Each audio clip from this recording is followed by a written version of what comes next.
ముఖ్యమంత్రి సిఫార్సు చేస్తే అవును అనాలి. ప్రధానమంత్రి అడిగితే తల వంచుకోవాలి. అదే కదా మన సమాజం నడుస్తున్న విధానం. కానీ ఈ దేశంలో కొందరు ఉన్నారు. పాలకుల ఒత్తిడికి నో అన్న ధైర్యవంతులు. తమ సిద్ధాంతాలకు, నాణ్యతకు రాజీ పడిన మహానుభావులు. వీరే ఐఐటి రామయ్య, ఇన్ఫోసిస్ నారాయణమూర్తి. ఐఐటిలో సీటు అంటే కల. ఆ కలను నిజం చేసే మాంత్రికుడు రామయ్య. ఏటా 10,000 మందిలో కేవలం 100 మందిని మాత్రమే ఎంచుకునే కఠినమైన నియమం. ఒకసారి ముఖ్యమంత్రి చంద్రబాబు ఓ విద్యార్థి కోసం సిఫార్సు చేశారు. కానీ రామయ్య చెప్పిన సమాధానం ఒకటే: సిఫార్సు లేదు, నాణ్యతే మొదటి నియమం. అధికార ఒత్తిళ్లను తిప్పికొట్టి విద్యారంగానికి ఆయన నిలిపిన మోడల్ నేటికి ఒక ఆదర్శం. బిట్స్ పిలానీ విద్యలో ఒక కంచుకోట. ఒకసారి ఇందిరాగాంధీ సైతం సిఫార్సు చేశారు. కేబినెట్ సహచరుడి కుమారుడికి సీటు కావాలని కోరారు. కానీ బిట్స్ యాజమాన్యం మా నియమాలు అందరికీ ఒకటే అన్నారు. ఇకపై ఎప్పుడూ రాజకీయ ఒత్తిళ్లు రాకూడదని ప్రధాని కోట అనే సిస్టమ్ను ప్రవేశపెడదాం అన్న ప్రతిపాదన చేశారు. కానీ అదే ఇందిరాగాంధీ ఆ ప్రతిపాదనను తిరస్కరించారు.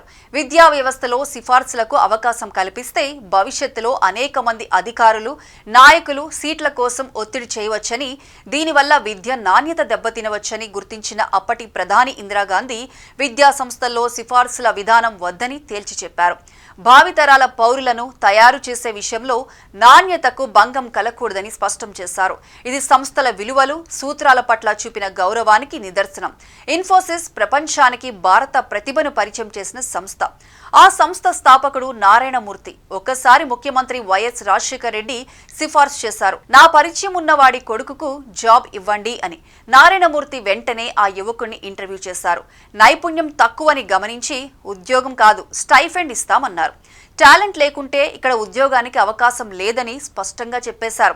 ఈ సమాధానం విన్న వైఎస్ రాజశేఖర రెడ్డి సిఫార్సు చేసిన వ్యక్తినే మందలించారు. నారాయణమూర్తి చూపించిన ఆ నిజాయితీ టాలెంట్కే విలువ అన్న సందేశం ఇచ్చింది.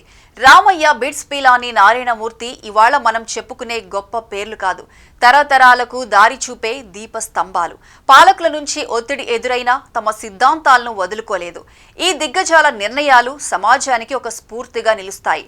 సిద్ధాంతాల కోసం, నీతి కోసం, అధికారానికి కూడా నో చెప్పిన వీరందరూ మనకు ఇచ్చే సందేశం ఒకటే: నాణ్యత, విలువలను కాపాడితేనే గౌరవం నిలుస్తుందని.